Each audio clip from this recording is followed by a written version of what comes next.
RamzPaul, hey, happy day. Hey, thank you. It's good to be on here.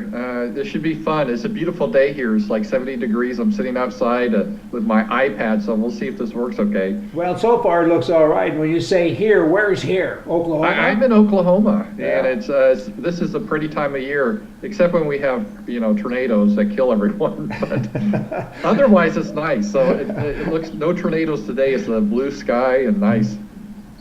I'm glad to hear it. Now, I left Palm Springs, California 3 days ago, and I took one wife, two cats, and a whole bunch of junk in my car. And after a 6 month stay there, we drove up north to Canada. And where I am here today in British Columbia is probably going to be about 70 as well. But tornadoes are interesting because we saw several kind of mini ones on the drive up. It was actually quite beautiful. But anyway, I passed through a lot of interesting places and towns and talked to a lot of interesting people. And it's odd. Whenever I'm on the road in America, I question if there's any liberals really in America, or if they're just people in the mainstream press, because everyone you talk to kind of talks like you and me, the evil thing, What's up with that? I mean, where are the liberals? Do they just kind of hang out in certain places that I don't know about? Where are the liberals in America? There's a lot in Portland. I used to do some work in Portland. There's a lot there.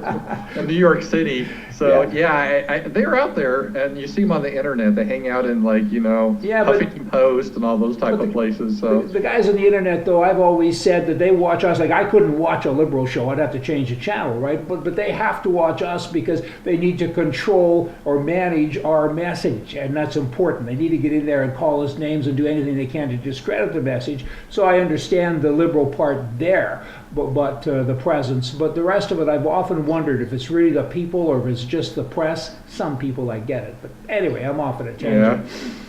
Baltimore, is there any liberals in Baltimore? A lot of stuff going on in Baltimore. What's your take on all of that?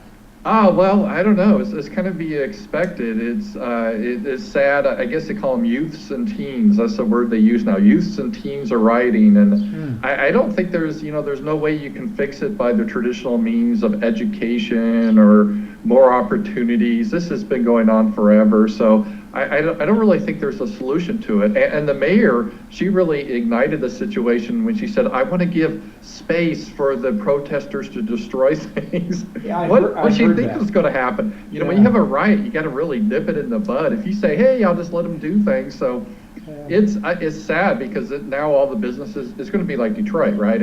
All the businesses are going to move out of Detroit, Baltimore, and it's just going to perpetuate the cycle. So it's it's sad, but we're seeing more of this. Started in Ferguson, now Baltimore, and I think it will continue as long as we tolerate it.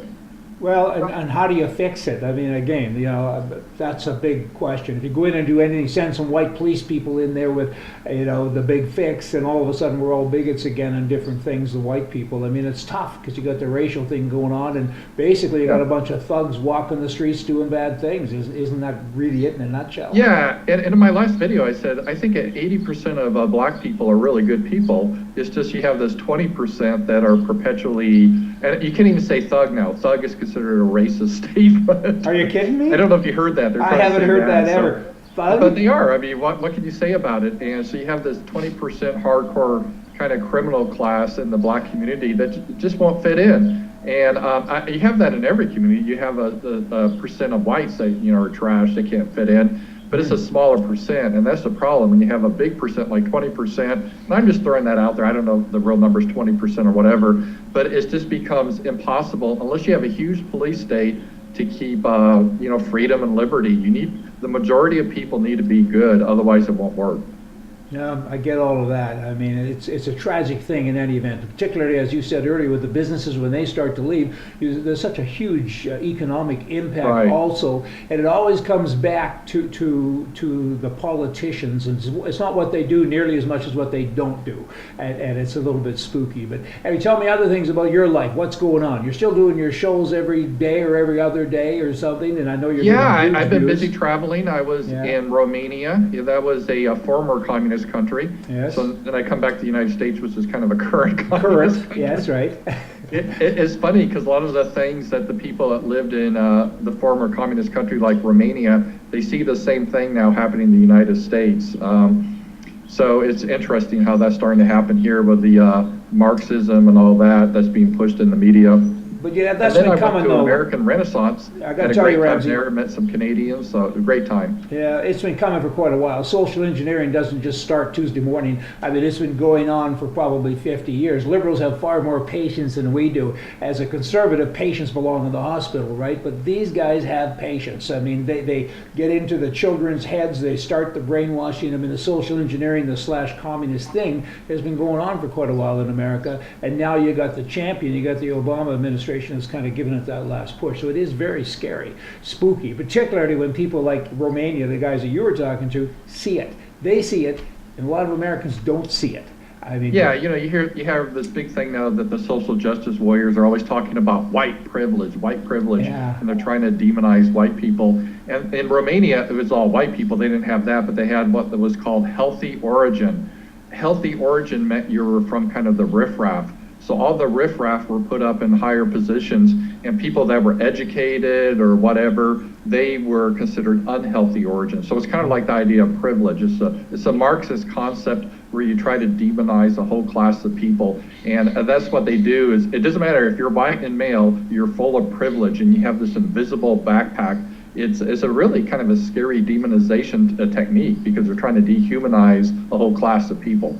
Oh, they are, and it's working because so many white people accept it, they embrace it, they actually they don't challenge it, they embrace it. They go up and say, you know, everyone else, poor people, it's all our fault, and you know, 20% of the world is white, more or less, and 100% of all racial prejudice apparently originates from white people. Of course, that's incorrect, but those are the numbers that pretty accurately portray us white folk, and it ain't fair. So there's a big conspiracy going on out there, and they appear to be winning though, don't they?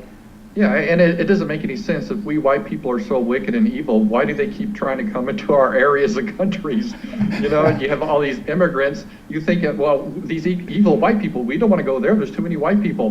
But wherever we go, they follow. So it doesn't really quite make much sense there about that. So, well, you know, a few years ago here in this city in Kelowna, which is pretty much a white place, the Liberal mayor at the time, a lady, she said it's too white, so she went and brought 165 people in from Jamaica, black people. I mean, that's okay, who cares? I mean, if you're white, black, or green, but the point is there was about 10% unemployment at the time, and she didn't even look at that. She just said it's too white. I wanted to see her passport, who appointed her God, right? In any event, she brought them here. If you can be purple and move here if you wish, but you need to come on your own accord. You don't have a government saying, I've decided that you should have this color here and that color there. And this is what goes on with white liberals also. Oh yeah, you know, they always say Amazes too me. white. Have you ever heard them say any organization, let's say like the National Basketball Association, is too black, or Nigeria, that country is too black. They lack diversity. It's shocking. There's no white people in the government in Nigeria. That's the first time I've ever heard that. Isn't that interesting? Yeah. You never hear stuff like that. I get it. And how can they tell who's white? Because they always say white's a social construct, and they're always like, well, I don't even know what white means. It doesn't make any sense to me. I don't even think there are such thing as white people. But then when it comes to anything that's evil in the world, it's white people. So I know, and I don't have a prejudiced bone in my body. I could care less what color you are. I mean, but yet it's always thrown at us, this race card. Just it upsets me, and it actually amazes me how it's able to continue on with the traction that it has. I don't get it. Do you get it? Shed some more light on this for me, because I just got a big blank when it comes to all this color war stuff, because I really don't understand. It's a form of Marxism. Marxism before it was a race, they had the bourgeois class and everything, the proletariat. And it's kind of a take on that, where you try to divide people into various groups and demonize the group. That happened in Cambodia. Remember with the Khmer Rouge, all the intellectuals were executed. If you wore glasses, I guess like I do, you would be executed because you're the enemy of the state. So they're really big on demonizing groups. They'd shoot you twice because you're evil too. Yeah, I'm like the most ultimate evil. I'm a white male that's cisgender, and I like girls, so that's like the ultimate evil. And you're conservative. No, you got some issues going on there. I know, and I'm just like pure evil, so I embrace my evilness. I like that. Yeah, good for you. Well, you know what? You and I probably are a lot older than we look. We must be to be this smart, and hopefully the rest of the world, you know, is now happy that they've been able to share in that. And we'll look forward to talking to you again sometime, and we'll share our wisdom with the masses of the great unwashed. Hey. All right. Sounds good. Thanks, Ramsey. See ya. Bye.